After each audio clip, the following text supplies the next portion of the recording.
دوسرا استدلال یہ ہے کہ قتال و جہاد کا خلاصہ دعوت پیش کرنا ہے، اور ہم دعوت دے رہے ہیں، اس لیے وہ فضیلتیں یہاں ہم ثابت کر سکتے ہیں۔ اس کا جواب یہ ہے کہ جو دعوت قتال کے ساتھ ہے وہ دعوت الاسلام الی الکفار ہے، اور آپ مسلمانوں کے پاس جاتے ہیں تو کیسے وہ ثواب پائیں گے؟ دعوت میں فرق ہوگا۔ جب مسلمان کافروں کے پاس جاتے ہیں تو وہاں ان کو پہلے کہتے ہیں کہ بھائی اسلام قبول کر لو، نہیں کرتے ان سے کہتے ہیں جزیہ دو، جزیہ بھی نہیں دیتے، تب ان سے لڑائی کی باری آتی ہے۔ تو آپ جو دعوت دے رہے ہیں آپ مسلمانوں کے بیچ میں جاتے ہیں اور وہ کافروں کے بیچ میں جاتے ہیں، تو جو جہاد کے ساتھ جو دعوت جڑی ہوئی ہے وہ دعوت تو دوسری ہے، اور آپ جو دعوت دے رہے ہیں وہ دوسری ہے، تو وہ ثواب یہاں کیسے فٹ کریں گے؟ دوسری بات یہ ہے کہ قتال و جہاد کا مقصد اگر صرف دعوت دینا ہوتا تو جزیہ کی بات ہی نہ آتی، دعوت نہ قبول کرتے واپس چلے جاتے۔ قتال و جہاد کا یہی اتنا مقصد تو ہے نہیں، بلکہ اس کا ایک مقصد ہے رد العدوان، سرکشوں کی سرکشی توڑنا، جو امن برباد کر رہے ہوں، ظلم کر رہے ہوں، رد العدوان۔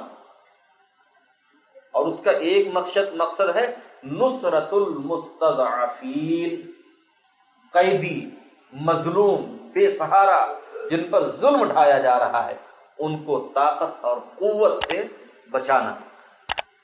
تو کیا یہ دعوت کے ذریعے ہو جائے گا؟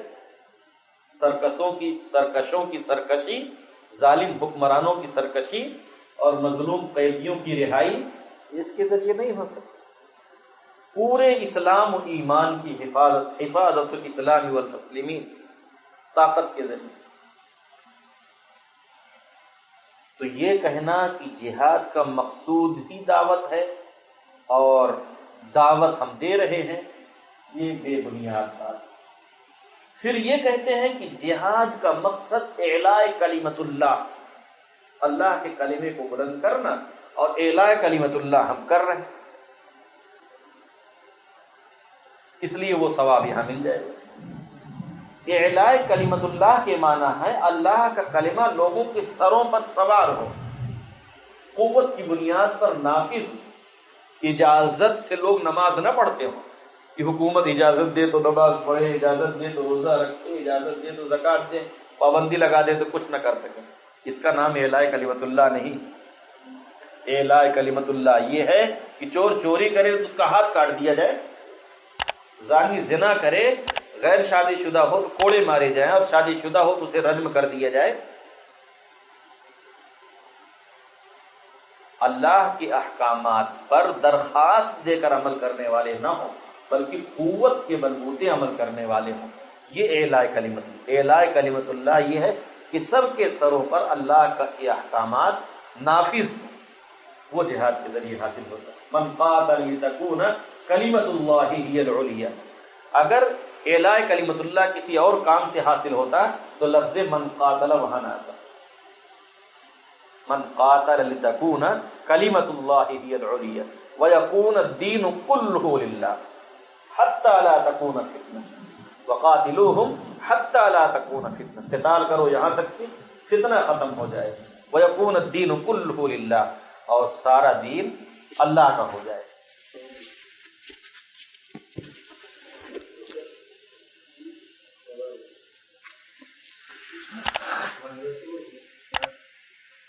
تو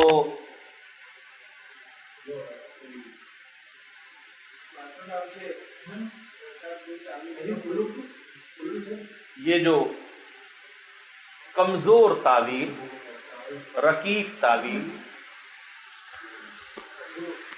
غیر مضبوط تعویل جو کی جا رہی ہے، یہ کسی کام کی نہیں، اس میں کوئی دم نہیں ہے، کوئی خم نہیں، اور یہ غلطی اب تک کسی نے نہیں کی تھی۔